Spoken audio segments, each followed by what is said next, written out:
אבל הוא לא הכניף ליהודי ארצות הברית, הוא הטיח בהם בפרצוף, בעיקר גם במנהיגים שלהם, את זה שאתם לא יכולים להיות ציונים אם אתם פה. אין דבר כזה ציוני שיושב באמריקה, ציוני רק בארץ ישראל, ואם גם מי שגר בבוסטון הוא ציוני, אז אני כבר לא ציוני, כך הוא אמר על עצמו. המון כסף הוא הביא באותו ביקור, ובכל זאת, אני לא חושב שהוא עשה להם הנחות, שאתם לא הצליחו לשחד אותו, בוא נגיד כך. הוא לא ויתר להם, ואפילו בשלב מסוים הוא אמר שמי שגר בארצות הברית, אין לו אלוהים. בן גוריון הוא דמות שלא מפסיקים לדבר עליה, גם הרבה שנים לאחר שהוא נפטר, וחגי סגל, העורך לשעבר של מקור ראשון, כתב את הספר משיח בשדה בוקר, והוא נמצא כאן איתנו. שלום. שלום, שלום.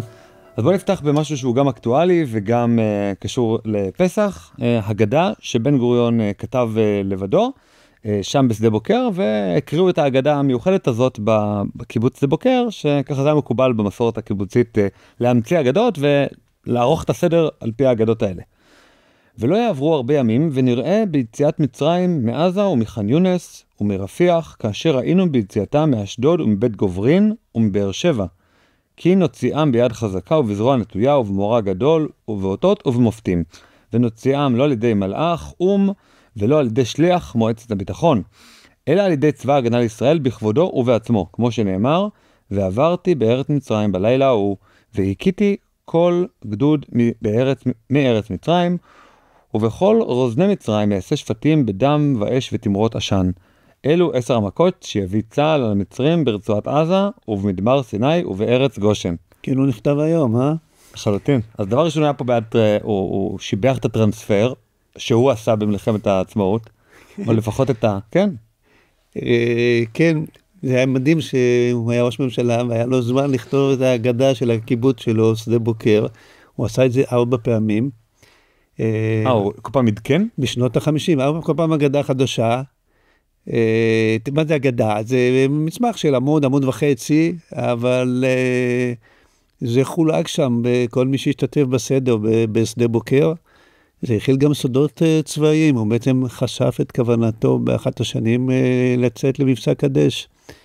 אם המודיעין המצרי היה שולח שם נציג לסדר, אז הוא היה מתכונן כהלכה.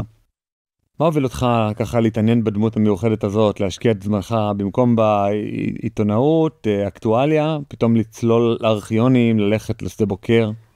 טוב, אני בכלל איש של ארכיונים, זה תמיד במקביל לעבודה העיתונאית שלי.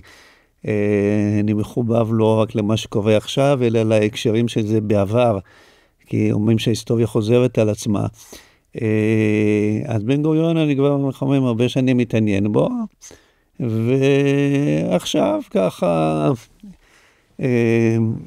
פיניתי את משרת העורך בעיתון מקור ראשון, אני ממשיך לכתוב, אבל טיפה היה לי יותר זמן להקדיש לזה, וניצלתי את האפשרות הזאת, כן. אתה כותב בתחילת הספר בעמוד 17, שלדעתו של אחד הפעילים בתחום חקר בן גוריון, בן גוריון היה בלתי בכיר בישראל של המאה ה-21, הטלוויזיה והרשתות החברתיות היו שופכות אור על הפינות שהוא הצליח להחשיך על ידי אחיזת הברזל שלו בהגי השלטון, מגחיכות הדק את מגרעותיו האנושיות ומבקיעות את חומת החסינות התקשורתית סביבו.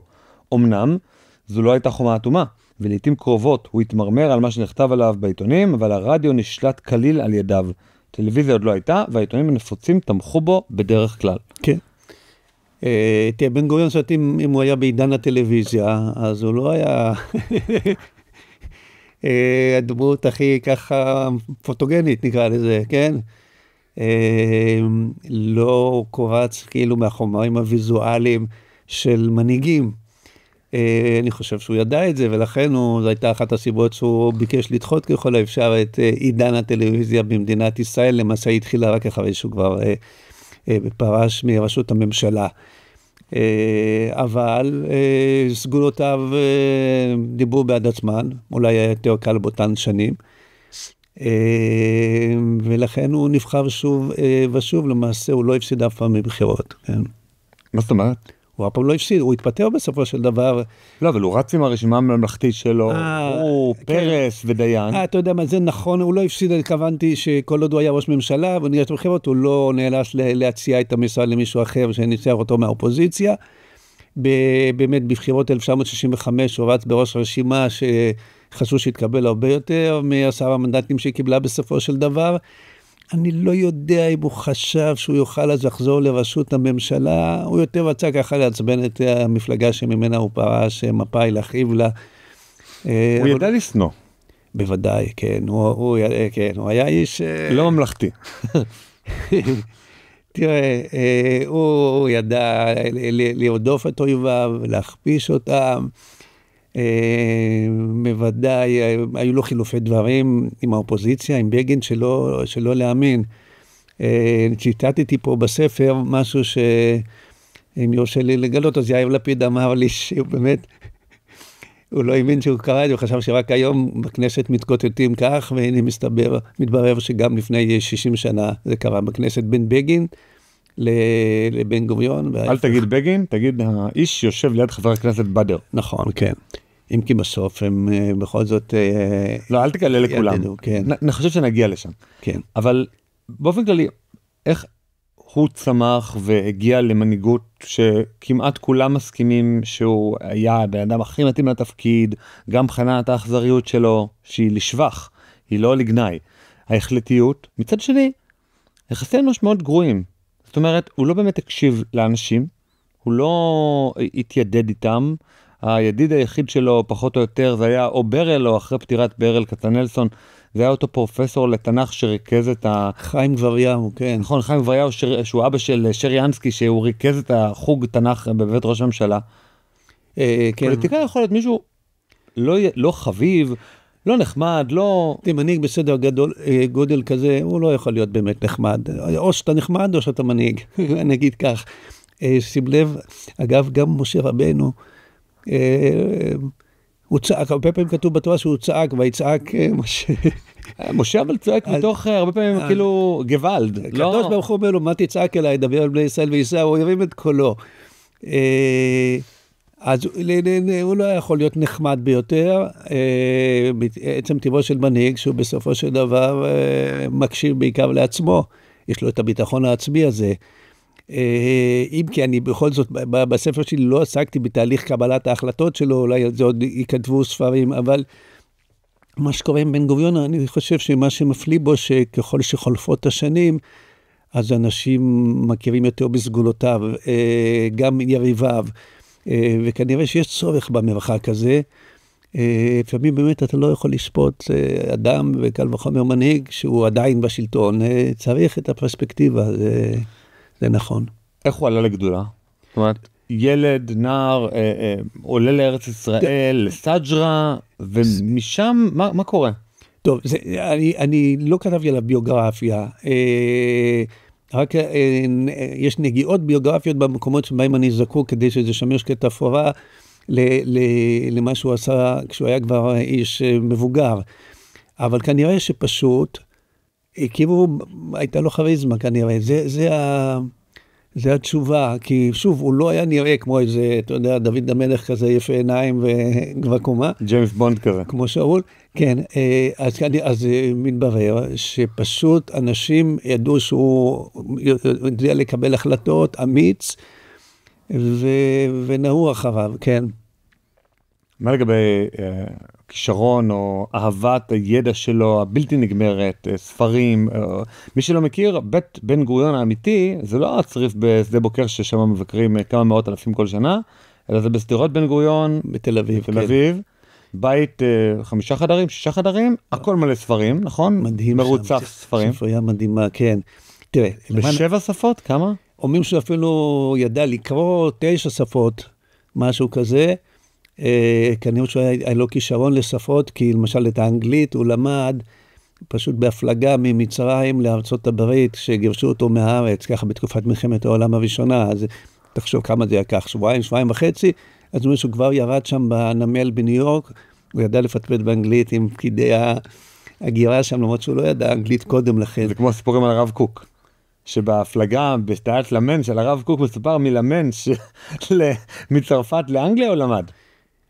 כן, לא הכרתי את זה, אבל הייתה בו סקרנות אין קץ, ואת אהבת קריאה, הוא לא ישן הרבה, כך אני למדתי. אני לא חושב שזה נכון להגיד שכל תחום שהוא התיימר לדעת בו, הוא אכן ידע בו. כמו למשל, הפילוסופיה היוונית, כן? הוא לא ידע בוודאי יותר מפרופסור למקצועות הללו, אבל היה לו המון ידע בהמון תחומים, וזה יפה, תכונת הסקרנות היא תכונה יפה לכל אדם, קל וחומר למנהיג. אחד הפרקים הכי מעניינים בספר, זה פרק ממש שאם לא הייתי סומך עליך שאתה דובר אמת, הייתי אומר, מה זה ההמצאות האלה?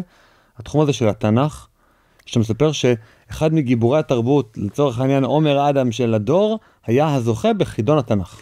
כן, אז כולם יודעים שבן גוריון אהב תנ"ך, אבל פשוט שמפשפשים בפרוטוקולים ובזיכרונות של מכריו, אז רואים עד כמה הוא אהב ועד כמה הוא ידע, ופה הוא באמת ידע. יש חילופי דברים בינו לבין מלומדים דגולים. יחזקאל קויפמן, נניח. כן, שזה מפעים, שבן גוריון מתווכח ויודע כמה פעמים מוזכר המילה עברי בתנ"ך ובתורה,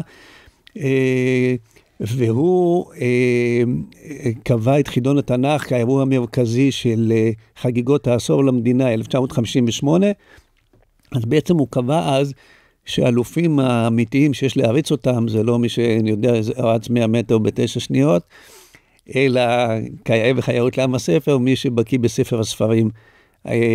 וההתעניינות העצומה שלו והכבוד שהוא הקדיש למאורע הזה, החידון תנ"ך, לפעמים זה שולי, ביום העצמאות, היא העניקה לתנ"ך פרומושן כזה גדול בקרב עם ישראל דאז, אזרחי ישראל, כן. אולי תתאר את התופעה קצת יותר, כי ברור שבן גוריון העריץ את התנ"ך, אבל מה העם בציון, מה רגשותיו היו כלפי התנ"ך? קודם כל, אני חושב שאנשים אז בכל זאת ידעו יותר, כי גם האפיקורסים, הם בסופו של דבר באו מבתים דתיים. כולם היו דתל"שים לכל הפחות. חלק גדול מהם, כן. וזה משהו שאנחנו לא כל כך מסוגלים להבין אותו היום. היום יש אולי יותר נהירה למסורתיות, אבל יותר המרצות, כי לא לומדים כמעט תנ"ך בבתי הספר. אבל שוב, כשבן גוריון התייחס בכבוד כזה לאירוע כמו חידון התנ"ך העולמי, ב-1958, וזה היה כותרות ראשיות בעיתון, אז זה גורם לאנשים פשוט אולי גם לפתוח את ספר הספרים, כמו שאני זוכר, להבדיל ב-1972 הייתה אליפות העולם בשחמט, שזה עשה אז המון רעש בין ספסקי לבובי פישר, זה היה בכלל ברייקיאביק שם, אבל מאוף שעסקו בזה, אז אפילו אני שהייתי תלמיד תיכון, פתאום התחלתי להתעניין בשחמט ולקנות ספרים. אז שוב להבדיל, זה מה שבן גוריון עשה עם התנ"ך, בשנים הראשונות לקיומה של המדינה, והוא גם דיבר, ציטט פסוקים בהרצאות שלו, וכמו שראינו, גם הגדה לפסח, בסוף זה חיבור למקורות, כן. כן, מה שבאמת מעניין אותי זה ההתעניינות בעם. מזה שמנהיג כזה או אחר יכולים לדבוק, נגיד נתניהו דבק בביוגרפיות של אישים דגולים, אנחנו לא רואים את הנהירה של העם אחרי נתניהו והאהבה שלו של ביוגרפיות באנגלית. טוב, בוא נגיד, אני לא חושב שנתניהו מתיימר להיות גיבור תרבות.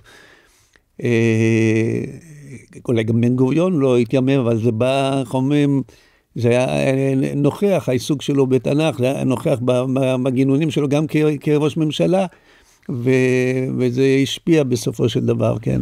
כן, הספר אנחנו נסגיר מראש, נקרא המשיח בשדה בוקר, יש פרק שלם על המשיחיות, אני רוצה שניגע בו כן. עוד מעט. יש פה משפט מאוד יפה שבן גוריון אומר, הייתי שמח אם ננתח אותו, נסביר אותו. הנגב ניתן לנו במשפט העמים, לפי החלטת האו"ם. וצבא ההגנה לישראל ביצע דבר המשפט הזה, במלחמת העצמאות. אבל רק ההתיישבות ההמונית תנחיל לנו את הנגב במשפט ההיסטוריה.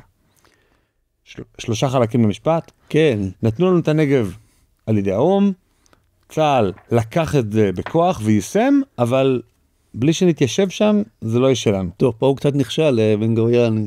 והנה, הוא אומר את זה במשפט לפני. כן. אני הלכתי כדי שילכו אחריי. הסגיר פעם באכזבה. לשדה בוקר. כן, פה יגידו לך כולם, גם אוהבי הנגב שהוא נכשל. אבל הוא ראה את יישוב הנגב כמשימה, לא אגיד, ראשונה במעלה, משימה חשובה ביותר, משימה לאומית חשובה ביותר. אולי חשש שאלמלא תהיה התיישבות, אז הנגב לא יישאר בידינו, הוא יישמט מאיתנו, כשאולי במידה מסוימת הגליל נשמט היום, שאין שם רוב יהודי. אז הוא הלך לשדה בוקר, שוב הוא רצה שיחקו אותו. זה לא הלך בסופו של דבר. אם כי להגיד לך שאני אישית מצטער שאין היום, שכל הנגב זה לא איזה כרך בטון כזה, נוסח גוש דן, לא, גם טוב שיש קצת טבע במדינת ישראל, כן? כן, אבל גם בן גוריון ניסה, אתה לא כתב על זה בספר שלך, אבל בהרבה מאוד ספרים אחרים, אני זוכר ממש את ההתייחסות הזאת, הוא ניסה להקים לבדו, פחות או יותר, תנועת נוער. הוא אמר, נמאס לי שיש השומר הצעיר, ונוער עובד והלומד, והצופים וזה, אני רוצה להקים את תנועת הנוער הממלכתית. הוא כינס את החבר'ה, את הנוער, באוניברסיטת תל אביב. תל אביב, כן. נאום שייח מוניס. כן, ואמר, בוא נקים תנועת נוער ישראלית. כן, בזה אני לא עוסק, אני פחות בקיא, אני עשיתי לעצמי חיים קלים בבן גוריון, לקחתי את אותם נושאים שאליהם אני מתחבר, והביוגרפיה שלו והכתבים שלו הם כל כך נרחבים ועצומים, שכל אחד יכול למצוא בהם, לשחות בהם כאהבת נפשו, אלא אם כן אתה חובב מתכונים, אני לא חושב שבן גוריון הוא בישל או משהו כזה, נכנס למטבח. כן, ובאמת אחד הדברים הכי מפורסמים שקשורים בן גוריון זה הציטוט הבא, ב16:00 אחר הצהריים, הכרזת העצמאות, בארץ צהלה ושמחה עמוקה, ושוב אני אבל בין השמחים כביום כ"ט בנובמבר. טוב, זה מה שהוא כתב גם ביום שבו הכריז על הקמת המדינה, זה מפליא, על זה אני טיפה כן מתעכב בספר, בן גוריון, עם כל זה שהוא ניצח כמה וכמה מדינות ערביות במלחמת העצמאות, וגם עשה פלאות במבצע קדש, וגם הקים את צה"ל, הוא תמיד היה אחוז חששות כבדים, מפני מה שהאויב יכול לעשות לנו, וזה מתחדד על הרקע מה שקרה ב7 באוקטובר. בן גוריון היה אפוף חרדות ביטחוניות, כל הזמן. הוא אמר, אחרי מלחמת העצמאות, אחרי שהוא כתב את זה, והוא בכל זאת ניצח, כן, בתוך 9 חודשים הם נאלצו לכבוד שביתת נשק בגבולות טובים יותר לנו. בכל זאת הוא אמר, אוקיי, ניצחנו מלחמה אחת, זה לא אומר שלא נופתע בפעם הבאה, אסור לנוח על זרי הדפנה, הוא הזכיר כל מיני עמים שניצחו פעם, ואחרי זה הפסידו, וזה אני חושב, זה חבל שלא שיננו את זה מספיק לפני אוקטובר 23, את העקרונות הללו במשנה שלו, המשנה הביטחונית. תראה, גם הייתה לו, נקרא לזה חרדה מאוד גדולה לגורל המדינה, כי אין לנו עומק אסטרטגי ואין לנו גבולות ברי הגנה, אבל גם הייתה לו החלטיות, הוא היה מסוגל לצאת למתקפה, מתקפת מנע, או מלחמה יזומה, מלחמת ברירה, אבל ב-67 הוא גרם להתקף חרדה אצל רבין דווקא שהיה רמטכ"ל. כן, אז בוא נגיד ככה. הוא ממש השפז אותו בבית חולים לחולה נפש, וקיבל זריקות הרגעה בעקבות שיחה עם בן גוריון. כן, זה נכון. מה שקרה לו במלחמת 6 הימים, שהוא באמת נתקף פאניקה, אפשר להגיד, לפני המלחמה, אז כמה דברים. א', כי הוא תמיד חשש כאמור. ב', הוא כבר לא היה ראש ממשלה, אז הוא לא... זה אשכול.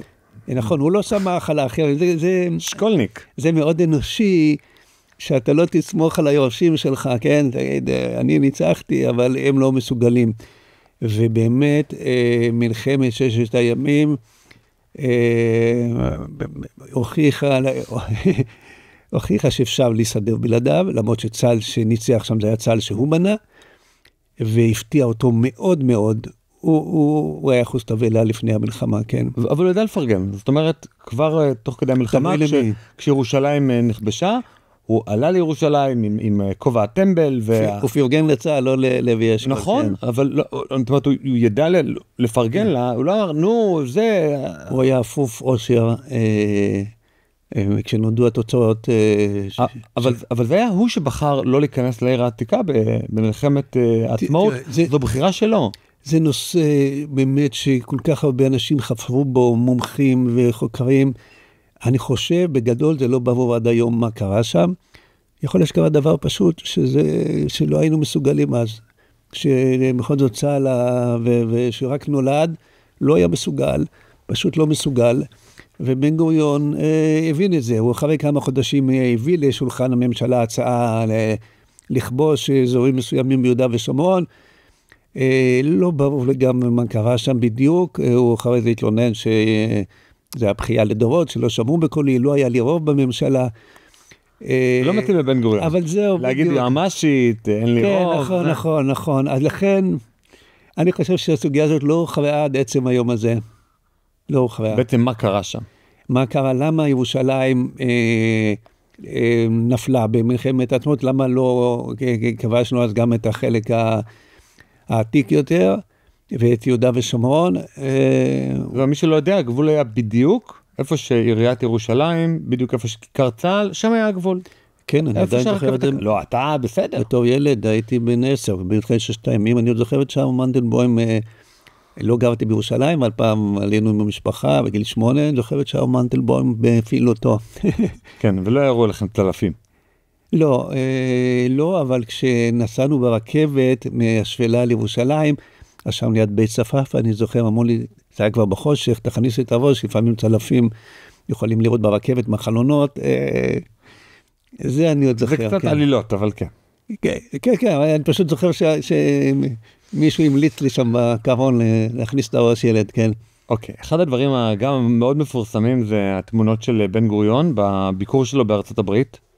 ממש אחרי קום המדינה הוא הלך לסיבוב התרמה, אבל בניגוד למטרימים רגילים שמתחנפים ומלקקים, הוא השתלח ביהדות ארצות הברית בצורה מאוד מאוד אלימה ואגרסיבית, וגם אתה מספר שהתמונה שמראים אותו עם החנוכיה, אז זה בכלל לא בבית הלבן, רגליו של בן גוריון לא דרכו בבית הלבן. נכון, הוא לא היה בבית הלבן, אפילו נגיד נפתלי בנט שהיה פה ראש ממשלה שנה, הספיק להיות בבית הלבן, אני כבר לא זוכר אם יאיר לפיד הספיק בארבעת חודשים שהוא היה. אולי.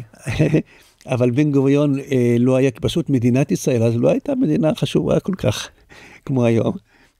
ובן גוריון לא הגיע לבית הלבן, גם אין חושב אז לארצות הברית, היה חשוב לטפח את הקשרים עם מדינות ערב, מדינות הנפט, וביקור של ראש ממשלת היהודים החדשה בבית הלבן, אולי היה מכניס אותם, אני לא יודע, זה קצת... אבל הוא כן ביקר בטיימס סקוואר, והיה שם... כן. אומרים שזו קבלת הפנים הכי גדולה שהייתה בטיימס סקוואר אי פעם. הוא ביקר אז, בא בעיקר לבקר אצל יהודי ארצות הברית, בא לאסוף כסף, כי המדינה הזו הייתה במשבר על סף רעב. אבל הוא לא הכניף ליהודי ארצות הברית, הוא הטיח בהם בפרצוף, בעיקר גם במנהיגים שלהם, את זה שאתם לא יכולים להיות ציונים אם אתם פה. אין דבר כזה ציוני שיושב באמריקה, ציוני רק בארץ ישראל, ואם גם מי שגר בבוסטון הוא ציוני, אז אני כבר לא ציוני, כך הוא אמר על עצמו.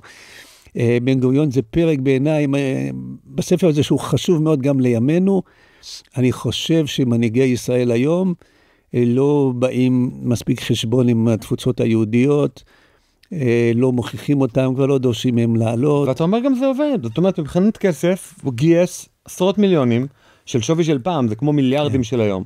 המון כסף הוא הביא באותו ביקור, ובכל זאת, אני לא חושב שהוא עשה להם הנחות, שאתם לא הצליחו לשחד אותו, בוא נגיד כך.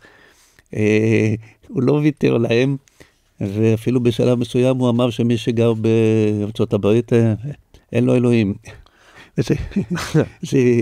דרך אגב, זה הגמרא אומרת. כן, הוא ציטט את זה, כן. כל הדר בחוץ על הארץ, כמי שאין לו אלוהים. והוא ידע, הוא הכיר את הגמרא הזאת, והוא ציטט אותה, ואז גם הרפורמים וגם האורתודוקסים נעלבו עד עמקי נשמתם. ופתחו פנקסי צ'קים ותרמו. זה הדבר המעניין. כן, כי טוב, זה כבר שייך לתחום אחר, הפסיכולוגיה של יהודי הגולה, אולי נרקו בכך את מצפונם, כן. אולי. כן. בוא נעבור באמת לפרק המרכזי, הפרק של המשיחיות, של המשיח. זאת אומרת, משיחיות היא לא רק תנועה נפשית, היא גם בן אדם, על פי המסורת היהודית. בוא נגיד, זה הפרק, הוא השלישי בספר, נדמה לי, אבל אותו כתבתי תחילה, כי זה מה שהפעים אותי, על בן גוריון והמשיחיות. אתה יודע, היום המשיחיות היא ביטוי גנאי בעצם, אומרים עליך שאתה משיחי, זאת אומרת שאתה אחד שלא מחובר למציאות, אתה עושה דברים שמטורפים מבחינת הריאל פוליטיק, וחושב שמהשמיים יעזרו לך. אבל בן גוריון, אצלו המשיחיות הייתה תחליף הציונות. הוא העריך מאוד את הרעיון המשיחי, הוא הבין שבלעדי הרעיון המשיחי לא היינו חוזרים לארץ. למרות שהוא עצמו כבר לא התפלל, ואפילו לא שם מזוזה בבית שלו בתל אביב או בצריף בשדה בוקר. הוא הבין כמה היה חשוב שיהודים במשך 1800 שנה התפללו 3 פעמים ביום, ותחזינה עינינו בשובך לציון, או מצביח קרן ישועה, את התפקיד המכריע של ההווי התרבותי הזה בשיבת ציון של ימינו.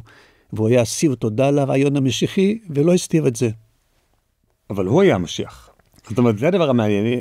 אני אקח רגע ציטוט מתוך כרזת הבחירות של מפא"י, והיא הולכת כך: 2 ברירות, עגל הזהב או ימות המשיח, קרמלין או ירושלים. כן, זה ממש כרזה צבעונית, שמפא"י הפיצה אז, תראה, היה... הוא חתום על זה, הרי בעצם הוא אישר את תעמולת הבחירות. כן, בוא נגיד, אני לא הרחקתי לכת עד כדי לקבוע שבן גוריון, כשהוא הסתכל מול המראה, הוא אמר, הנה המשיח, אבל היו רבים שחשדו בו שהוא כך חושב, היו רבים שחשבו את זה באמת, נגיד למשל עולי תימן, הם באו במרבד הקסמים, יום אחד אספו אותם על כנפי נשרים, ממש כמו שכתוב אני אצטט. כן.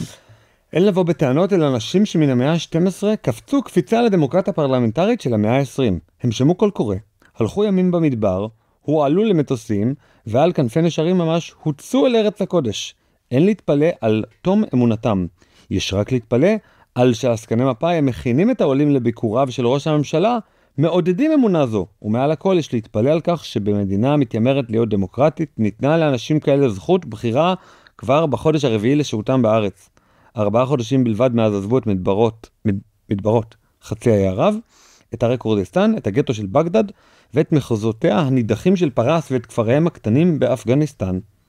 אתה ציטטת עכשיו את עמוס איילון, כמובן. עמוס איילון, הוא היה אז כתב הארץ, לימים סופר חשוב, והוא עקב אחרי מסע הבחירות של בן גוריון ב-1951, והוא נחרד לגלות באמת שעולים רבים ממדינות המזרח, מתפוצות המזרח, רואים בבן גוריון משיח, והחרידה אותו לא פחות העובדה שבן גוריון לא טורח כל כך להכחיש את זה, ושאנשיו אפילו רוכבים מבחינת תעמולה על הרעיון, הנה ראש הממשלה והמועמד לראשות ממשלה פעם נוספת, הוא סוג של משיח. עכשיו, לא רק עולי המזרח, גם סבא שלי, ליד אוקראינה, גם הוא חשב כך, שלח לבן גוריון מכתב. אבל סבא שלך, זה בכלל מקרה, נקרא לזה סתם, אני אומר את זה בחצי צחוק, מקרה אבוד, כי הרי בן גוריון הורה כנראה אישית על הרצח של ידידיה, אחיו של אבא שלך. כן, זאת אומרת, סבא שלי הוא היה אב שכול, אפשר להגיד ממלחמות היהודים, הבן שלו הצעיר. הוא היה אב שכול? הסבא שלי. הסבא היה אב שכול. כן, הבן שלו הצעיר שנולד פה בארץ ישראל, אחרי שהוא עלה לארץ, הבן ידידיה סגל, נכון? ידידיה סגל, הילד הראשון שנולד בכרמל, ככה אמרו, הוא התגייס לאצ"ל, כמו אבא שלי, ובתש"ח הוא מצא את מותו במלחמות היהודים, חטפו אותו הגנה, אחרי זה אמרו שחררו אותו, מצאו את הגופה שלו. זה היה נושא שכמעט הביא אולי להתלקחות של מלחמת אחים בתש"ח. אבל הוא נרצח, בוא נגיד את האמת, הוא נרצח על ידי ההגנה. תראה, בפקודתו של בן גוריון. בוא נגיד, לא, בן גוריון לא נתן הוראה לרצוח אותו, אבל בן גוריון הוא ניצח במידה רבה לסזון, מה שקראו, שאנשי ההגנה רדפו את האצ"ל, זה קרה כמה פעמים לאורך שנות ה-40, ואז אנשי ההגנה חטפו את דוד שלי, ידידיה, שאני לא הכרתי אותו אישית, לצורך חקירה, אז או שהוא מת אצלם בעינויים, או שיעבור בו כשהוא נמלט, או שהוא נמלט, והערבים מצאו אותו והרגו אותו, בכל אופן הם חטפו אותו והוא לא חזר בחיים, זאת העובדה. ובאצ"ל אז האשימו באמת את ההגנה, ובן גוריון עשה באחריות מיניסטריאלית לפחות, בהריגתו של ידידיה סגל. אבל סבא שלי, שהוא היה איש אופטימי מאין כמותו, אגב, זה נכון גם לגבי אבא שלי, שניהם קצת מזכירים לי את המערכון הזה של הגשש, של האיש הזה שכל הזמן הוא שמח וצוהל, לא משנה מה קורה לו, בן אדם בלתי עציב, מלשון עצבות. אז הסבא שלי, אם נחזור אליו, הוא ידע בכל אופן להתעלות מעל האסון הפרטי שלו, ולהכיר בנס של שיבת ציון, בעובדה שקמה מדינה 3-4 חודשים אחרי שהבן שלו ככה נפל במלחמות היהודים, ומבחינתו מי שעמד אז ליד ההגה, דוד בן גוריון, לעמוד כל חסרונותיו, הוא הגואל, וזה לא יכולה שלא להיות אצבע אלוהים. ויום אחד הוא שלח לו מכתב ברוח זו, אתה דוד, תמיד שנים ידענו, בגמרא כתוב, ובתורה, בתנ"ך, שגם לגואל לעתיד לבוא יקראו דוד, והנה זה יתקיים בך. בן גוריון ענה לו, קצת נסחפת, אבל תודה רבה. הוא ענה למכתבים, זה מה שאנשים לא יודעים. נכון, נכון. ואתה בתור ילד מצאת את המכתב, נכון? נכון, בתור נער מצאתי את המכתב, את ההתכתבות הזאת, והיא הפליאה אותי מאוד, כי שוב גדלתי בבית של אנשי אצ"ל, מצביעי בגין, שלא אהבו את בן גוריון. בלשון המעטה. כן, היו המון סיבות לא לאהוב אותו. אבא שלי ממש לא אהב אותו, אבל בכל אופן, עם המכתב הזה אי אפשר היה להתווכח. כשמצאתי אותו, סבא שלי כבר לא היה בין החיים, וזה עניין אותי, והנחתי לו, ולימים חזרתי אליו, והתחלתי לפשפש, האם רק סבא שלי חשב שבן גוריון הוא המשיח? היו עוד כאלו שחשבו כך? הלכתי לבדוק בארכיונים, וגיליתי אוקיינוס של התייחסויות לנושא הזה, וזה בעצם אבן הפינה של הספר החדש הזה, כן. סבתא לא אהבה את ההתייחסות של סבא. לא, היא לא הם שכולה בסוף. נכון, היא לא סלחה לבן גוריון, ולא סבלה אותו. כן, אני לא יכול להתווכח איתה. בן גוריון, באחד הביקורים שלו בארצות הברית, נשאל את השאלה הבאה.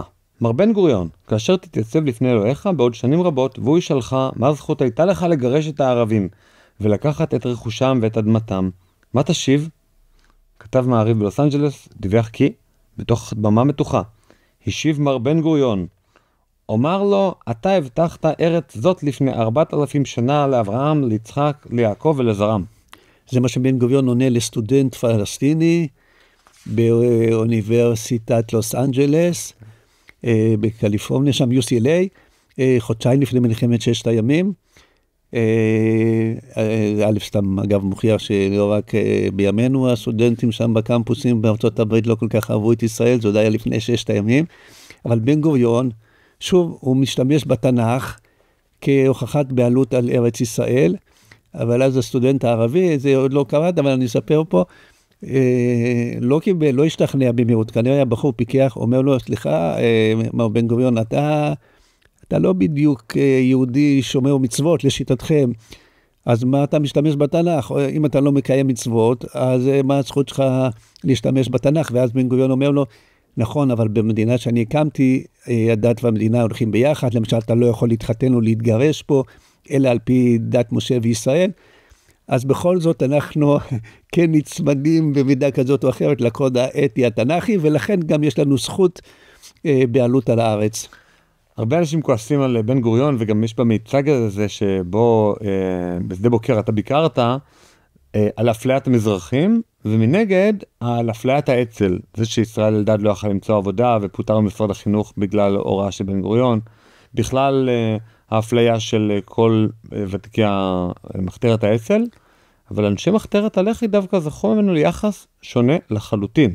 לא יחס מחבק כמו של פלמח, אבל גם לא יחס שמדיר אותם לחלוטין. הוא נתן להם תפקידים במוסד, אנחנו מכירים את זה ששמיר קיבל תפקידים מאוד בכירים במוסד, גם רבים אחרים מהלח"י היו יהושע כהן, נכון? כן.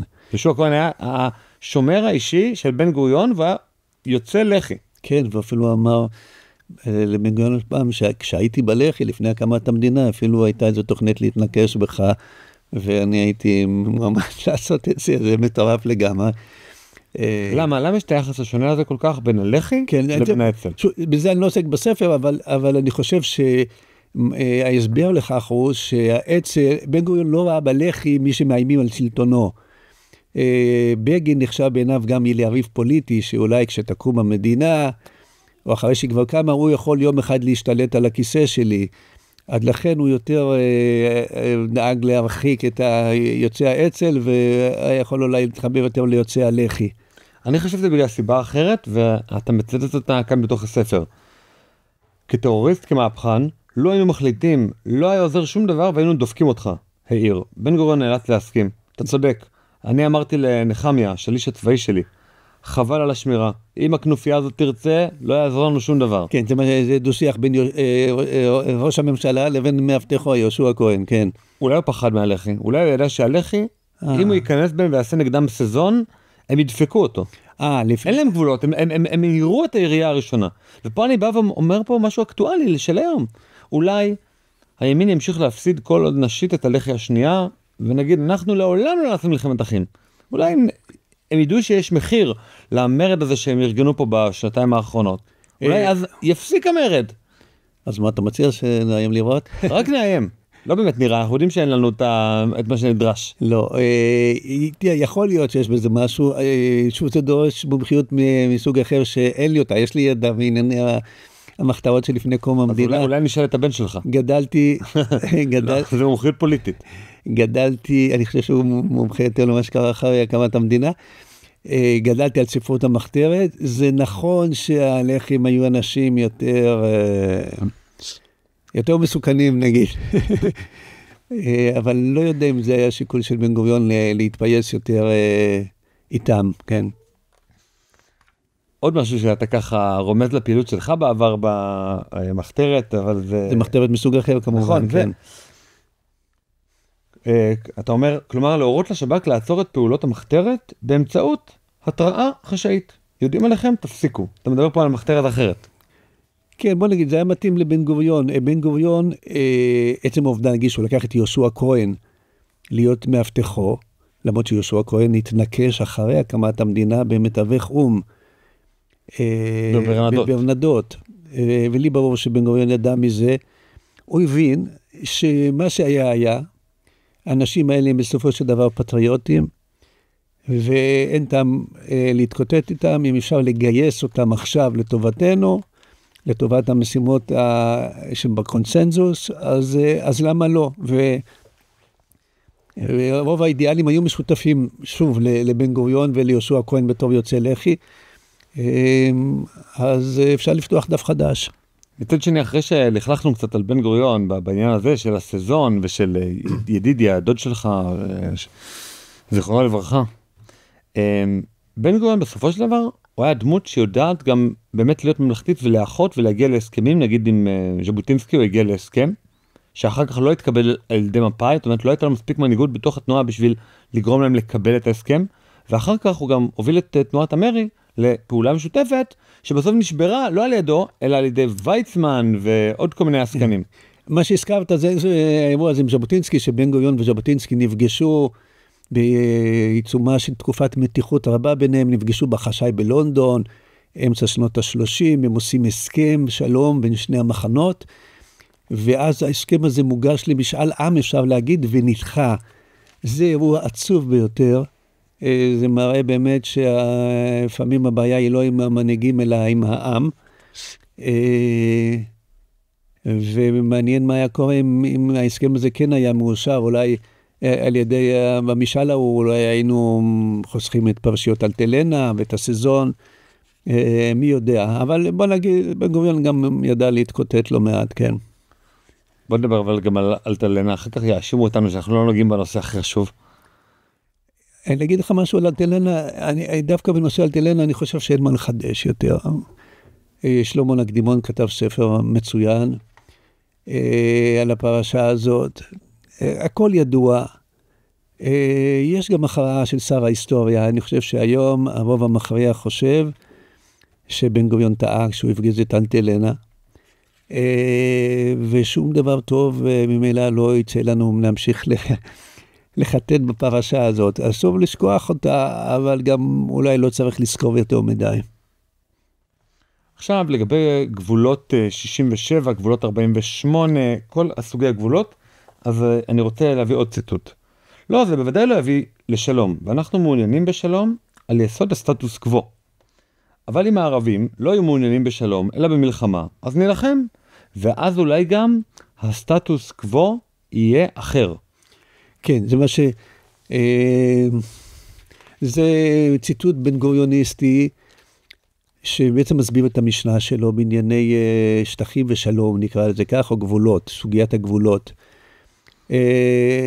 בעיקרון הוא היה מוכן להתפשר עם הערבים, אבל בעיקרון הוא גם לא ויתר על חלום ארץ ישראל השלמה והגדולה. מהפרט הדנילוס. כן, הוא לא ויתר. והוא אמר, אני לוקח מה שאני יכול עכשיו, בנסיבות המדיניות והביטחוניות. יום אחד ייווצרו הזדמנויות אחרות, אני אנצל אותן, אולי אני אפילו אייצר אותן, אבל כרגע אני עושה מה שאני, במגבלות האפשר. חלומות במגבלות האפשר. אני חושב זאת המשנה שלו, בתמצית סוגיית הגבולות. ומשיחיות מקורקעת? תראה, גם המשיח, נגיד האורתודוקסי, ברמב"ם כתוב שהוא לא יעשה ניסים ונפלאות, הוא לא יחרוג מסדרי הטבע, כן? או אפילו כותב ברמב"ם באיזה מקום שהמשיח ימות. זאת אומרת, הוא כן יכפיף את עצמו למגבלות של עולמנו זה. אז בן גוריון לא יכול להיות יותר מכך, כן? כן, האמת היא, בן גוריון הוא בזה, לפחות בציטוט שאני הבאתי, הוא יותר ימני מנתניהו. נתניהו אומר, יתנו, יקבלו. לא יתנו, לא יקבלו. בן גוריון אומר, יתנו, יקבלו. לא יתנו, ילקח מהם. כן, בוא נגיד, לא, אני לא חושב, לא, בן גוריון הוא לא, אני לא חושב שהוא איים בפומבי על הערבים בכיבושים. גם לא היה את האילוצים המדיניים. יש הרבה דברים שהוא אמר בהתכנסויות סגורות, בהתכתבויות, למשל עם הבן שלו, או עם החברים שלו במפאי, אבל הרטוריקה שלו המדינית, הפומבית, היא כן הייתה מאופקת. הוא בהחלט לקח בחשבון מה יגידו אמריקנים, ומה יכול לאפשר לנו, או לא לאפשר האום. למרות שהוא המציא את הביטוי אום שמום, כן. ובן גוריון אומר משהו מאוד מעניין לגבי משהו שקשור בעיניי לנוח'בות, והוא אומר ככה: כשהטרור הערפאתי רק התחיל בסוף שנות ה-60 ובארץ התלהט לראשונה הוויכוח על מוסריותו וכדאיותו של עונש מוות למחבלים, חיווה בן גוריון לדעתו שאין צורך בהתקנת חוק מיוחד לתליית מחבלים. אפשר לתלות אותם על פי החוק למניעת השמדת עם. כלומר, לפי אותו חוק שאפשר את הוצאתו של אייכמן להורג. כן, כן, כן, כן, נכון. בן גוריון גם אומר לנו, בוא נתלה את הנוח'בות. כן, כן, אם אנחנו רוצים לעשות איזה... בלי חוק מחודש. איזה משחק כזה של מה היה בן גוריון אומר היום, אז נכון, המאמר הזה שהוא פרסם אותו בארץ, לא מתיר מקום לספקות. הוא גם כעס מאוד על הביטוי פלסטינים, הוא תיאב אותו, אז אתה לא יודע מה היה אומר היום בסוגיה הפלסטינית, אבל אני יודע מה היו הנחות היסוד שלו, זה כן. יש לנו חלק שנקרא על המשמעות פלוס, זה חלק שניתן למנויים בלבד, והייתי רוצה לשאול אותך שאלה ככה נוספת אחרונה, לגבי הסיכה הצהובה ובן גוריון, האם בן גוריון היה בעד החזרת חטופים או לא, ניתן לעשות בעל המשמעות פלוס. אני מאוד שמח ומודה לכל מי שתומך בנו, וזכאי באמת להאזין לחלק הזה. תודה רבה חגי סגל, ואני עכשיו אצטט מעמוד 256. היי, אם האזנתם עד לפה, ממש אשמח שתקדישו עוד דקה אחת מזמנכם. תיכנסו לקישור, כאן למטה, ותתמכו בנו באמצעות מנוי לעל המשמעות פלוס ב-60 שקלים לחודש. המנוי יעניק לכם גישה מלאה ליותר מ-200 פרקים בלעדיים של הפודקאסט, שתוכלו להאזין להם באפליקציית הפודקאסטים האהובה עליכם. בנוסף, המנוי יאפשר לכם להצטרף למפגש הזום השבועי של קהילת על המשמעות. כל פעם נפגשים ולומדים יחד נושא אחר, ויש גם זמן לשאלות ולדיון בלעדי למנויים. כמו כן, כל מי שמנוי לעל המשמעות פלוס נהיה שותף בהחזקת הפודקאסט ככלי תקשורת עצמאי ובלתי תלוי, שיקדם את הרעיונות שאנחנו מאמינים בהם. אז יאללה, הקליקו כאן והצטרפו אלינו לעל המשמעות פלוס. מחכה לכם.